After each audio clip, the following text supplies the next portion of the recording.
এখন আমি বানিয়ে নেব চিকেন স্যালাড। তার জন্য কিন্তু চিকেনটা প্রথমে আমি সিদ্ধ করে নেব। চিকেনটা সিদ্ধ করার জন্য ওভেনে একটা পাত্র বসিয়ে তাতে দিয়ে দিয়েছি পরিমাণ মতো জল। জলটা উষ্ণ গরম হয়ে গেছে। এখন দিয়ে দিচ্ছি এর মধ্যে চিকেন। আমি লেগ পিস ব্যবহার করলাম আর বোনলেস চিকেন ব্যবহার করলাম।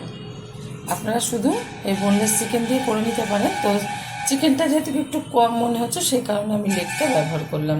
এবার ভালোভাবে আমি সিদ্ধ করে নিচ্ছি, প্রায় 5 থেকে 7 মিনিট মতো হাই আছে। চিকেনটা একটু উল্টে দিচ্ছি, ফোটা শুরু হয়ে গেছে। আর খুব বেশি কিন্তু এটা ফোটাবো না, তাহলে কিন্তু চিকেনটা ছিবড়ে হয়ে যাবে।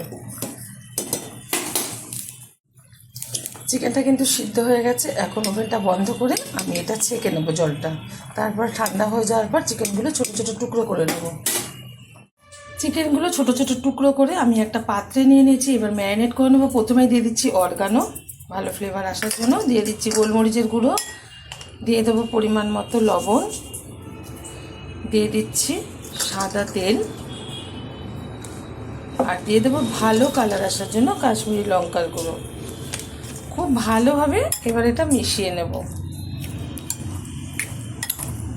হাত দিয়েও কিন্তু এটা মেখে নিতে পারেন।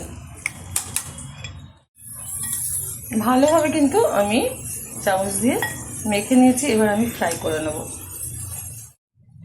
চিকেনটা ফ্রাই করার জন্য আমি ওভেনে কড়াই বসিয়ে দিয়ে দিচ্ছি কড়াইয়ের মধ্যে ম্যারিনেট করা চিকেন।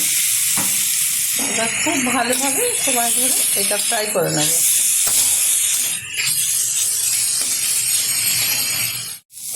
চিকেনটা কিন্তু এরকম খুন্তির মাধ্যমে বারবার আমি নেড়ে দিচ্ছি। আর খুব সুন্দরভাবে কিন্তু এটা 1.5 থেকে 2 মিনিটের মধ্যে ভাজা হয়ে যাবে।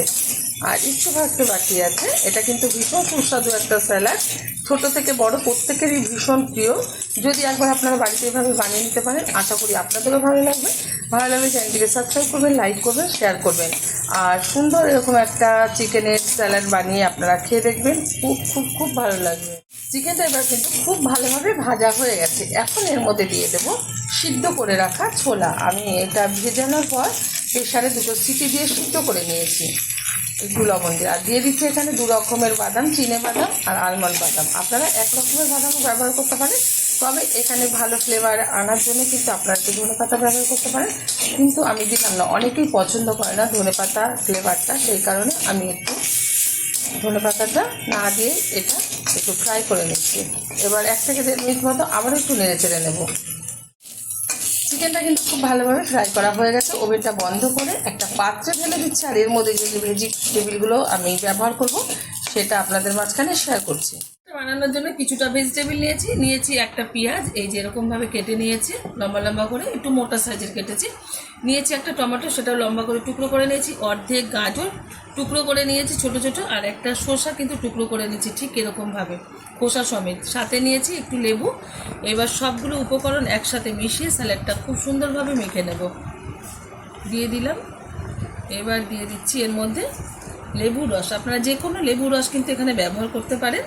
দিয়ে দিচ্ছি সামান্য পরিমাণে বিট লবণ, দিয়ে দিচ্ছি একটু সাদা লবণ, যেটা আমরা প্রতিদিন ব্যবহার করে থাকি। এবার খুব ভালোভাবে হাত দিয়ে আমি স্যালাডটা মেখে নেব। ভালোভাবে কিন্তু স্যালাডটা আমি হাত দিয়ে মেখে নিচ্ছি। আপনারা কিন্তু এটা চামচের মাধ্যমে মেখে নিতে পারেন। এখন একটা বাটিতে আমি সার্ভ করছি। আপনারা কিন্তু অবশ্যই এরকম একটা রেসিপি ট্রাই করবেন, আশা করি ভালো লাগবে। দেখা হবে পরের ভিডিওতে নতুন কোনো রেসিপি নিয়ে। ধন্যবাদ।